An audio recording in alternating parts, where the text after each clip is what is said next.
Hello, so Editing Jeff here. I'm just letting you know that the Peachtober video is going to be broken up into two parts. I am going to do prompts 1 to 16 in this video and then the rest of them in a second one. It just was getting way too long and I just thought it'd be better to break it up. So yeah, alright, let's get started.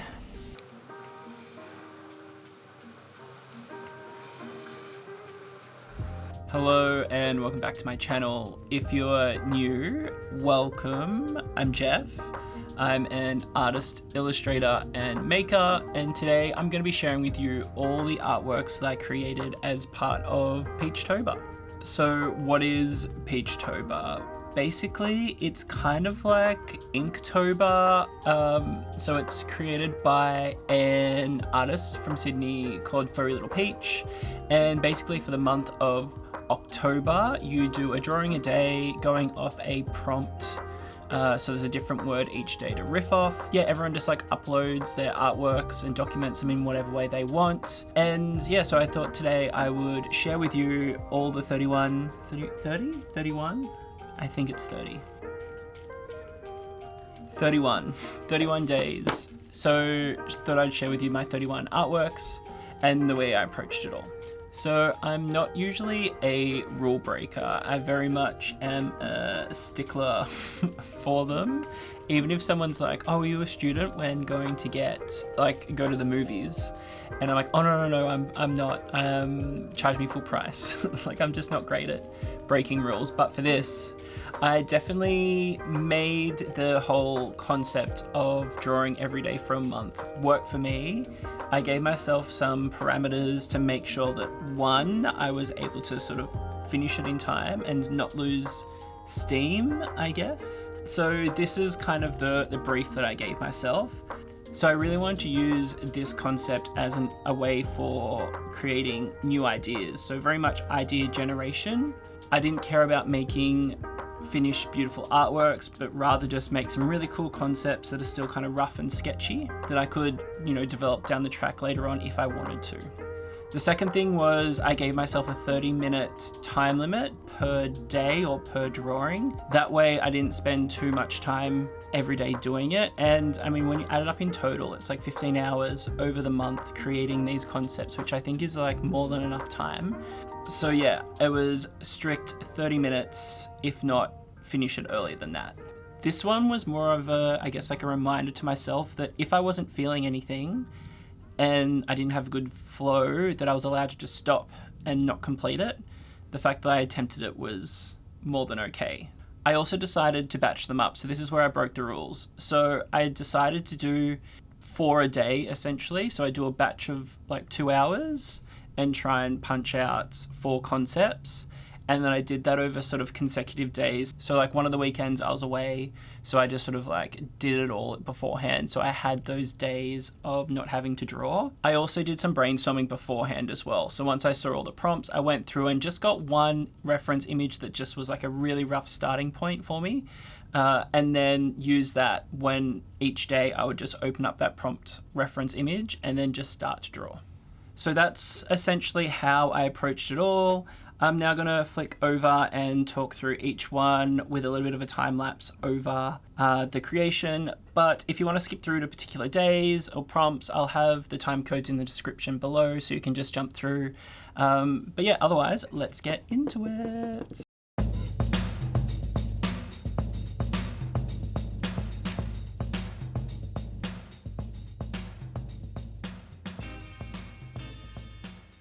So for the first one, B, with this, I just want to do a really simple B flat lay, kind of like spread out. I wanted to keep it pretty symmetrical. And then instead of the furry body, I wanted to turn that into a flower. I then really wanted to, so I did drew half of it and then flipped it out to be symmetrical. I then wanted to add in my eye motif into the wings because I thought that played quite well with the veins and it made it more recognizably my style. I then went and added all the color. I really wanted to have the flower pop off the body of the bee as well and not just like blend in. I added in some shadow and some highlights, really started to come to life in a nice way. And then I added the background, simple sky. This is, yeah, just a really nice little concept and like a good starting point. Number 2, so for Cosmos, I was thinking about the idea of, you know, those sheets of paper that you scratch into that have like the black film on top and then it exposes the color underneath. I wanted to play off that idea.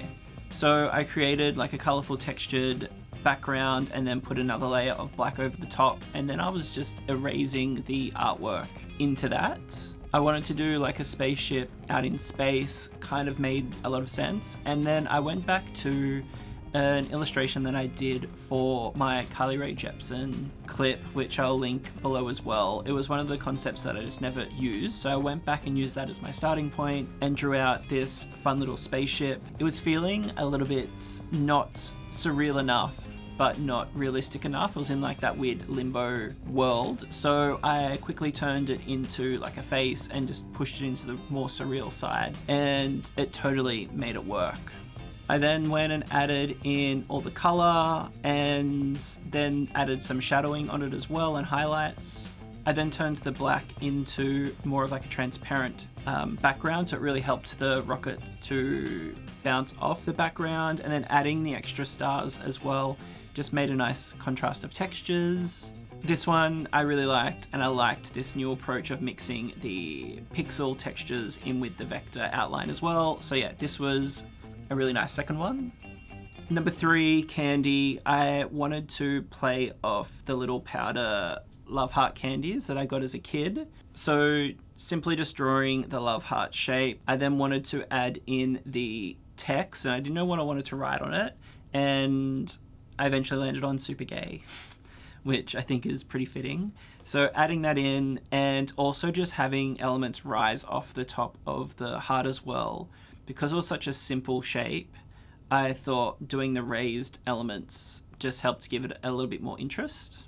I then did the textured background again and started to experiment more with that, adding in the shadows and highlights, and yeah, it's a very simple design, nothing too crazy, but nice concept. I think for this one, if I turned it into lots of little candies en masse, maybe in a repeat pattern, it would look better.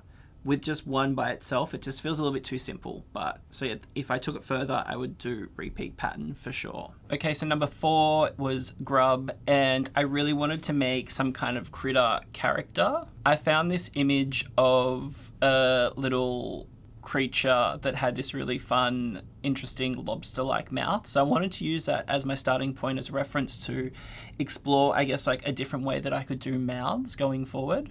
I started with the face and did all those details, adding in the gills and also doing like a scalloped eyelid, which is something new. It was moving towards being a fish critter kind of character rather than a grub, but that's fine. I added shoes to help personify it a little bit more, to play between the idea of it being human but also an animal. I then went and liquefied it, played around with the proportions, and then did a more refined outline.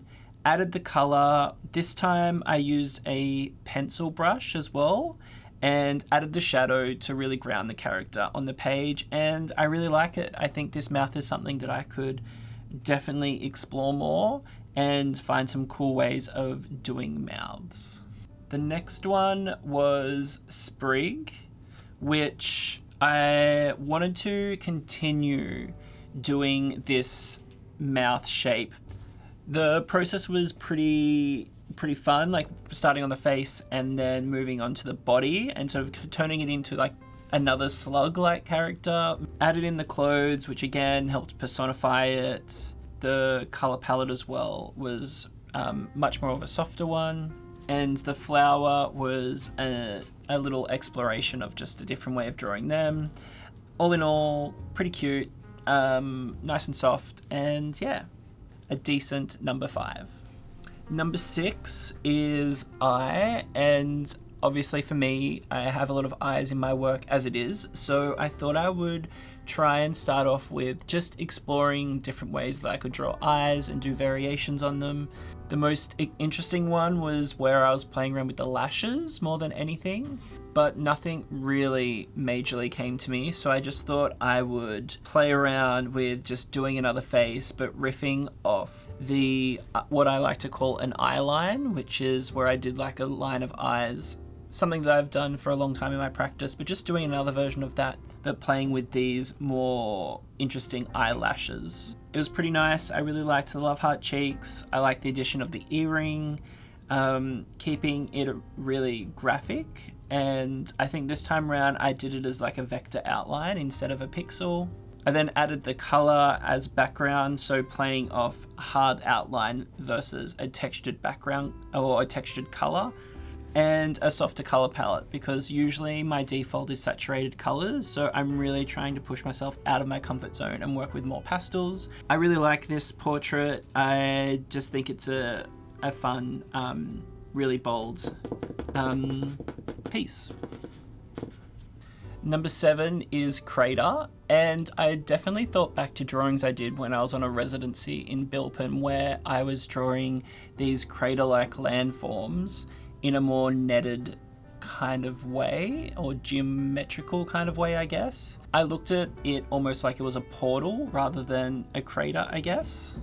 I didn't really know what to have coming out of it, but I ended up landing on a flower, and I just played with a new shape for drawing a flower. I realized it definitely needed to be grounded, and so having these almost like petal-like shapes, scalloped edges around the base of it, allowed it to be like a fully fledged object with like an end point, I guess.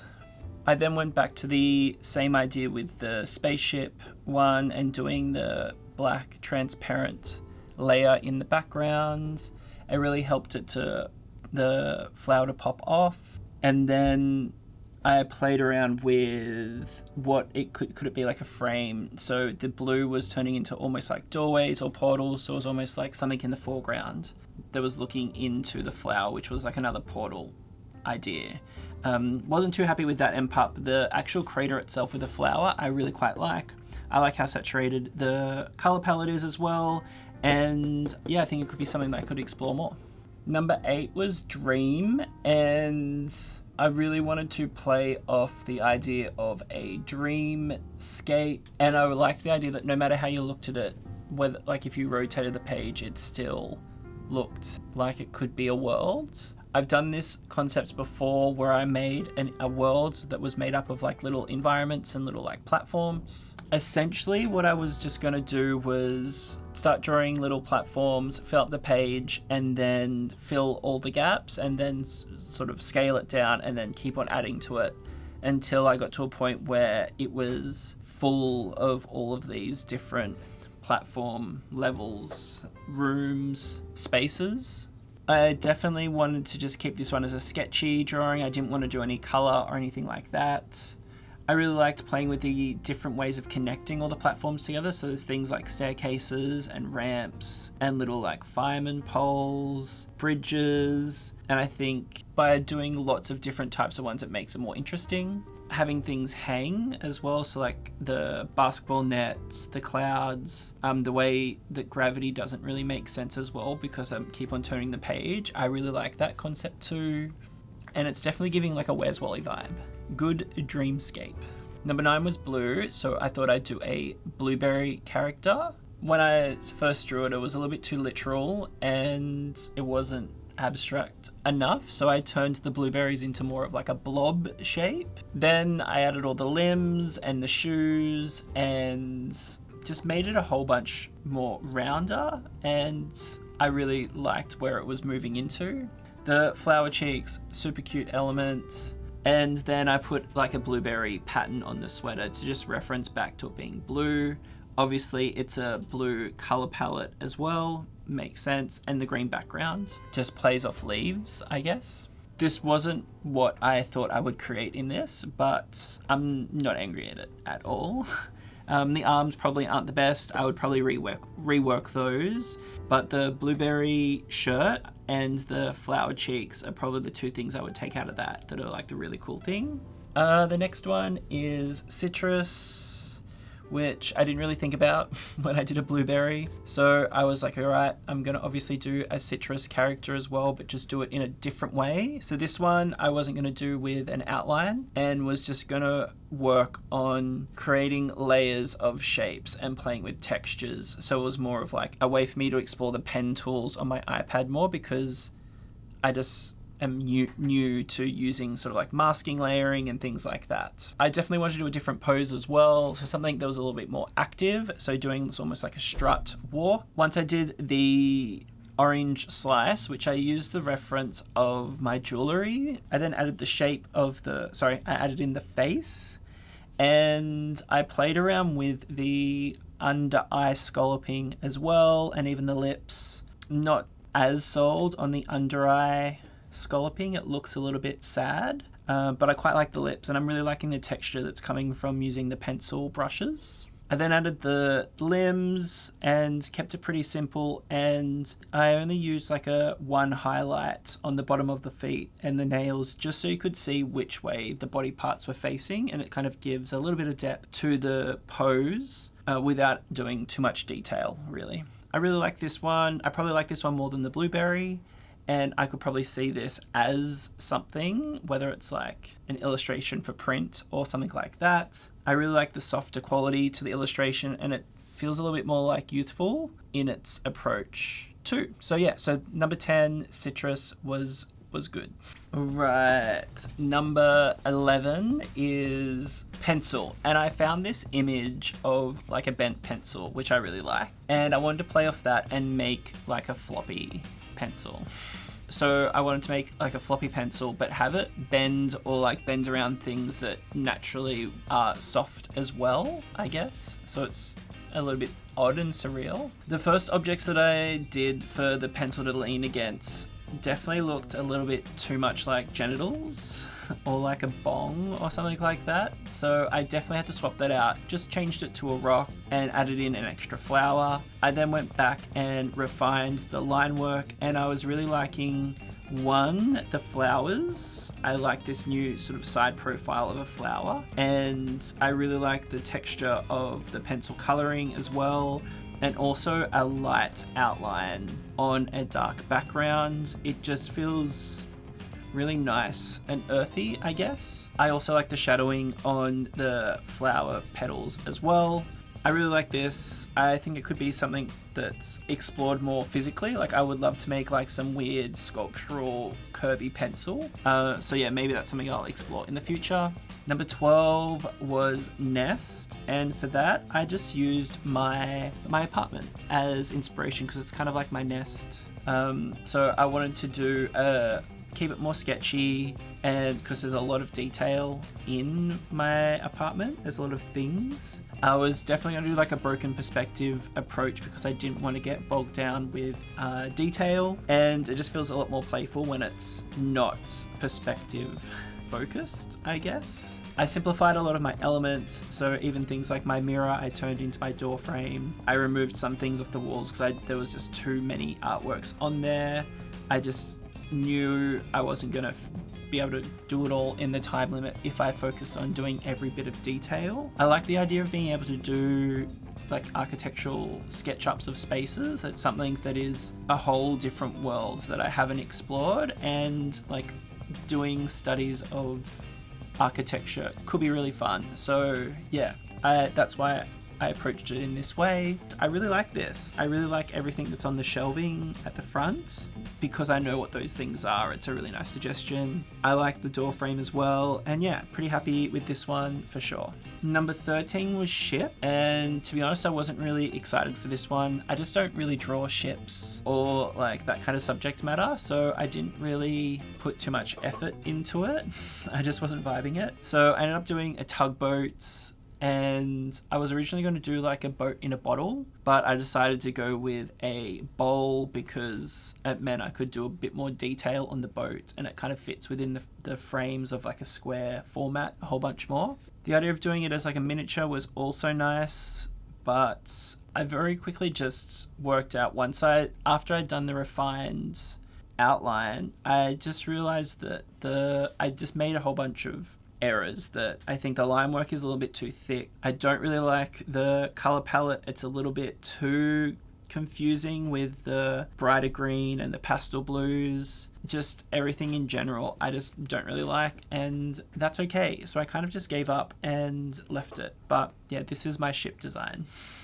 Number 14 was garden, and I wanted to play off this sticker that I created a few months ago of like these flower people as this new concept I'm thinking of doing, of a way to do more human floral kind of details and almost make this different species that exists in Jeff World. So I wanted to do like a flower person and have it as if they're, you know, living in the garden. So I first started off with drawing a giant flower, because then that would give me the scale for the human, because I wanted the flowers to be bigger than the person itself. Once the flower was done, I then started drawing the human character, working out the outfit, adding the Crocs as shoes, and then I went back to the flower and added the negative space inside the leaves. And it's something that I've never done before, and I really like, because it's such a simple design element, but I don't know, it's just, I really like it. So I think that is the keeper from this. When I coloured it, I just sort of kept it pretty neutral, and then I guess the clouds in the background is the only like really new part as well, that I've never really drawn them that way. And yeah, as an image, it's pleasant, it's simple, it's within my wheelhouse. I quite like it. I could see myself wanting to do more things within this world. So yeah, all in all, pretty successful. Weather was the next one, and I wanted to do like a winter cabin and have a little bit of like a horror vibe to it, because I love my horror, and I also love the idea of like being trapped in a cabin and maybe living out my horror fantasy, or like wondering if I will survive a horror scene, I guess. So I went off and drew the house first and trying to do something that was just a little bit interesting but nothing too crazy. I then put in the person in the window with a knife, which is very sinister. I just like it. I've just never done something outwardly horror before in a drawing. I then wanted to add in the rest of the environment, so there's the hills behind it, the trees in the foreground, adding the snow in. It was fine, but I just, again, wasn't vibing the full render. I couldn't see me turning it into anything else. Like if I spent more time on it, I wasn't gonna get any further with this concept. I think I just had to like get it out of my head, so I ended up leaving it in this state, and totally fine, passable. Next up was Sidekick. And I wanted to play off the idea of a tag team wrestling champions, because they are sidekicks. And I've explored wrestling in other illustrations, so I thought it just like worked perfectly as a subject matter. So I just used this reference image of two wrestlers holding up the championships as a way to make sure I got like the posture somewhat accurate. Once I did that, I just played with the proportions of everything, just kind of made everything a little bit more thicker and I guess less focused on being ripped and muscular. I then made them the gay champs, because gays are champs. And then adding in the little details like tattoos, matching outfits, putting them in a ring location and sort of playing off this almost broken perspective again, or a 1.5 lens kind of feel to it, that they're much bigger than the ring. I really like, just, yeah, this is a really nice concept. I would definitely want to take this further with more time and explore the gay champs a whole bunch more. Hey again. As I said at the beginning, this is the end of part 1. I'll be uploading part 2 really soon, or if you're watching this delayed, maybe it's already uploaded. Yeah, so I hope you liked that video, and I hope you like the next one too. I will chat to you all soon. Bye.